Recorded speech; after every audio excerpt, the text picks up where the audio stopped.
Hi there and welcome back to another episode at Station Road. Now today we're actually continuing on with this build of the Scale Scenes Northlight engine shed kit that I assembled recently, and we're going to finish it off with a bit of weathering.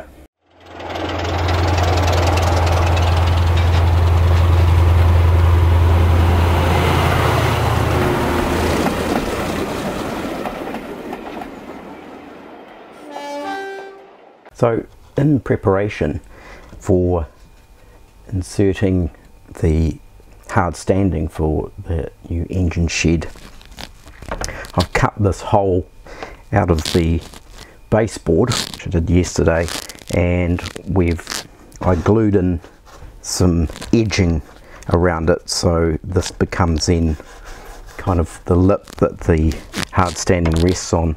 So this should all be nice and dry, so we'll take all these clamps out, and theoretically this hard standing or the engine shed base should fit in here perfectly.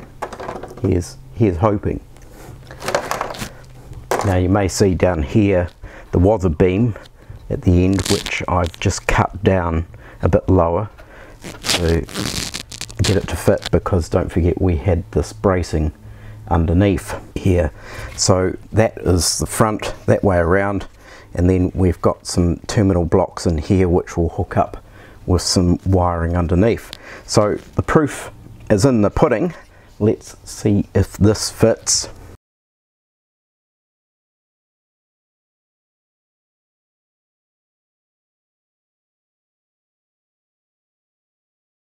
And there we go.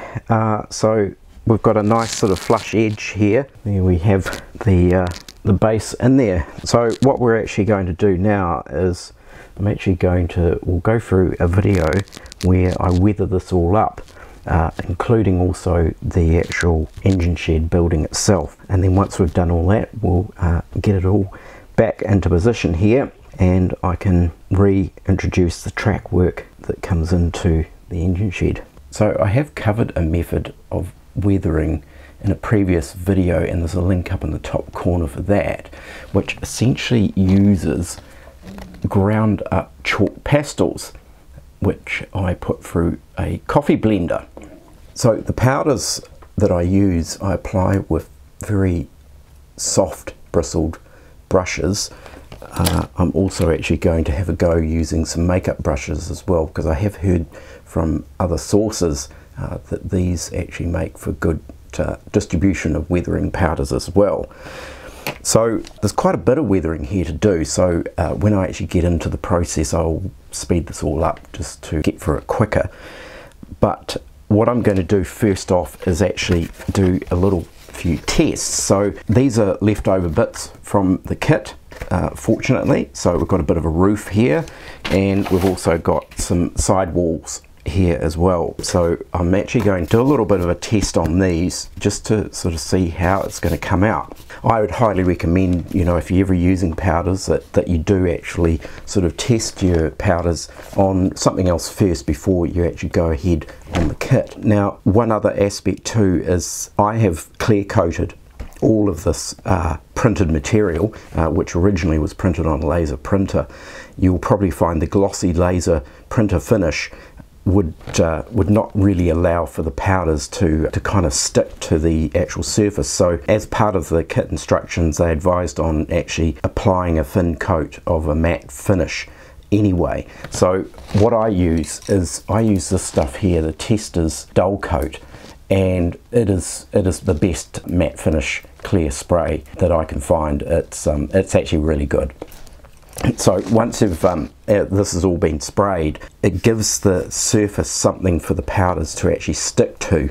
And then of course once all the powders have been applied and you're happy with the end result, then of course you go back over all that weathering with another coat of this product here. So what are the other sort of tools we've got here? Well, of course I've got some newspaper down because this gets really messy. I'm also out here in the office because there's just no way that I would do this on the dining table in the house. We also have an eraser. So just standard eraser is you know, ideal if you want to sort of basically return or get off excess weathering powders. We also have a roll of handy paper towels. That's also quite good if you sort of want to smudge an area a little bit further. And that's pretty much about it. So we're going to just have a quick look at how sort of these weathering powders are going to work. I think predominantly in this scenario, particularly on the inside of the engine shed, I will be using the black, because essentially really you're looking at grease, soot, coal dust, all of that kind of stuff. So I think pretty much it's going to be sort of that kind of colouring. And then on the outside I may sort of use some of these sort of browner tones, possibly on the brickwork and so forth.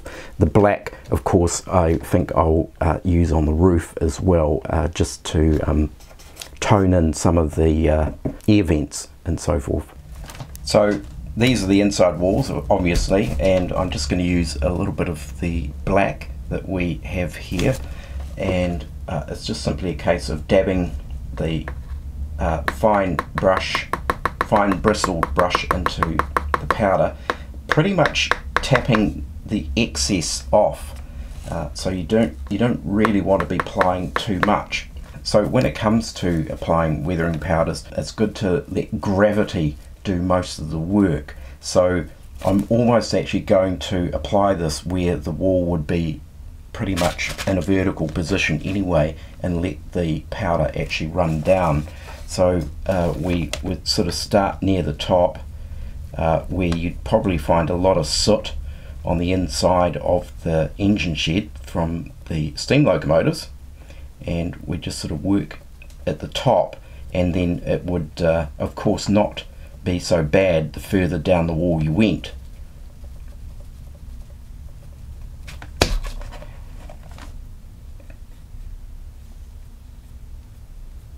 And the idea here is to do sort of vertical strokes.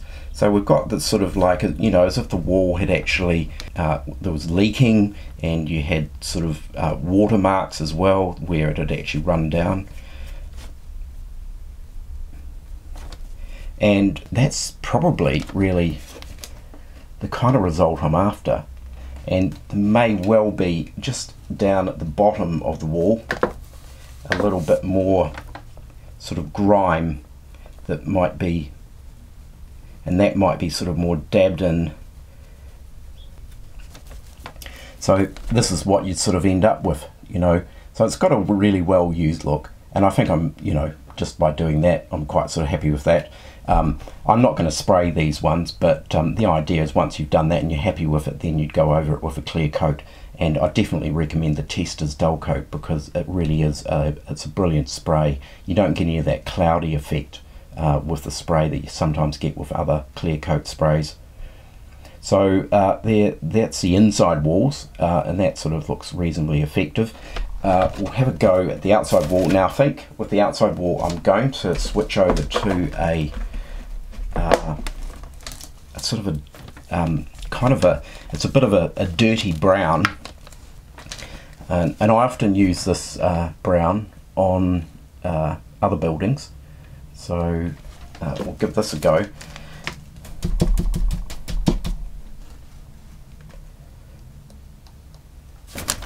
And once again, probably a similar process where there probably might be more grime up at the top of the walls, and of course a vertical sort of streaming or streaking, and then there might be sort of a build-up of grime at the bottom of the wall. So we're just sort of starting up at the top.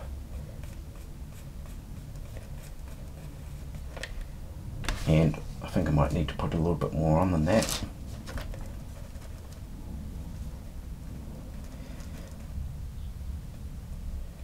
And it's a case of just working it in. The brown doesn't have the same intensity as the black does, so we're having to work this in a little bit more in layers. But you certainly don't want to go in heavy at the beginning. You sort of want to build it up and work your way through it. So we're now sort of getting that kind of heavy weathered effect up at the top.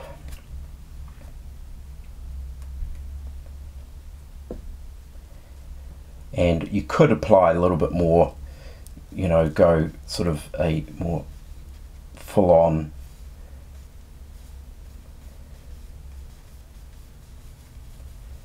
tone in here.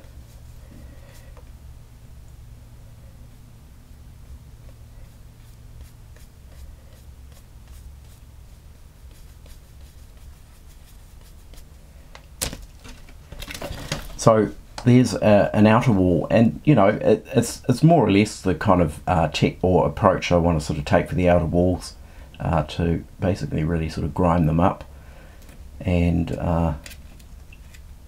that's sort of basically the result that I'm kind of after. Now for the roof, I really sort of only want to apply some weathering around where the actual air vents are on the roof. And they will be sort of heavily weathered and streaked down. So once I'll probably use the black for this, but we're going to switch to a smaller brush, and I'm actually thinking of using this here, which is a makeup brush. So back to the black, work that into the brush, and I'm just going to imagine that the vent is maybe butted up against one of these lines in the roof, and we're just going to work in one direction. So we're just going to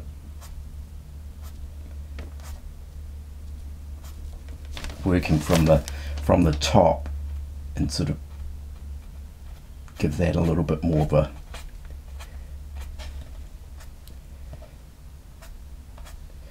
try another one there. Maybe we go in that direction. So there's a couple of different sort of effects that can be achieved here. I'm kind of leaning more towards this end here in terms of that's looking a little bit too heavy. But essentially I think this brush will probably work quite well in this scenario. So there's the test. So what we'll do now is we'll actually get into applying this to the actual engine shed, and I think what I'll do is actually start on the inside and then of course finish on the outside.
Right, so anyway, that was the very speeded up weathering process. So I've now sprayed all the surfaces with the Tester's dull coat, which basically essentially seals everything in. And yeah, I think the end result's pretty good. As you can see, the exterior's looking relatively authentic looking now with the weathered brickwork, and the roof just with some subtle weathering. Didn't want to go too overboard. And the front as well, and the other side. And then if we can sort of, I'll try and see if we can get an exterior view in there, and that's the sort of the extent of the weathering in there. So I think it's come out reasonably well. And then if we take a closer look at the hard standing and base, and that once again I sort of concentrated on the inspection pits and around the track to sort of grime it up. I think it's come up pretty well. So the next stage now is we'll put it in situ on the layout where I earlier prepared the space for it, and see how it looks. So there we have the new engine shed in situ on the layout, and it certainly looks the part actually in adding some more industrial dimension to this area of the layout. It does look a little bit crowded in here now, but there's a possibility this might move when the layout extension begins, and we may free up some space, or may even move the factory buildings in behind to another location. The other thing actually too, which has actually worked out quite well, is that the Northlight roofing on the factory building actually lines up as well in the correct direction. So a view now looking from the other side, and it makes quite an interesting aspect. Sort of creates a bit of a kind of alleyway between the engine shed and these factory buildings here. So next to the track, of course, is going to be industrial sort of access road with vehicles and so forth on it. I haven't hooked up the electrics or the wiring yet. We've just simply got this in position, and I'll need to spend some time under the layout sorting out the wiring and also installing the track so we can get it all connected. So there we have it, the engine shed now in place. As I mentioned, still got to wire it up and connect up the track, but hopefully maybe in next weekend's video we should be able to see some locomotives running in and out of the engine shed.